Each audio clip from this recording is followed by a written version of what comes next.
It's an old philosophical story, and this gentleman is out. There's these two men. One of them is a king. The other one is his advisor. The king is out. He's out on a hunting trip. And while he's hunting, he actually cuts off his finger. He pulls back the bow and arrow, etc., but he cuts himself.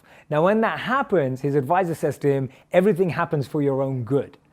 Now, if you ever trapped your finger in a door, in a cupboard, or wherever it may be, and imagine your best friend said to you, everything happens for your own good. If you're like me, you'd want to hit them, right? You're going through this excruciating pain. So he says, I don't even want to see your face again, to his advisor. He locks him up in the dungeon all day. He goes out on his trip. He's out there in the woodlands, in the forest, without his advisor, on his own now. And he comes across a tribe. This tribe captures him. And this tribe, thinking that he's royal, is trying to take a lot away from him, and they're going to sacrifice him to their gods and their tribal gods. So they're in this process, and one of the tribesmen notices that this gentleman's hand is bleeding, and he goes, "Oh my God, he's imperfect. We can't offer him to the gods. It's not possible."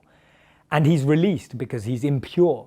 So all of a sudden, this king's like, wow, this is amazing. That guy was right. Everything does happen for your own good. So he runs to the advisor, who's been locked away in this cold dungeon all day, hasn't eaten. He turns up to him and he says, "I am so sorry. You were so right. Everything happens for your own reason. Everything happens for a reason.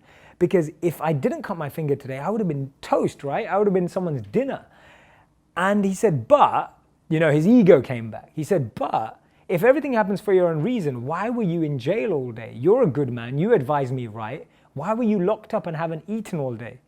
And the advisor, being the wise advisor, said to him, he said, "You know what, my dear king? If I was with you, I would have been sacrificed. I'm not bleeding. I look like royalty. And I would have been the one that was toast. But actually, because I was locked away, I was also kept safe."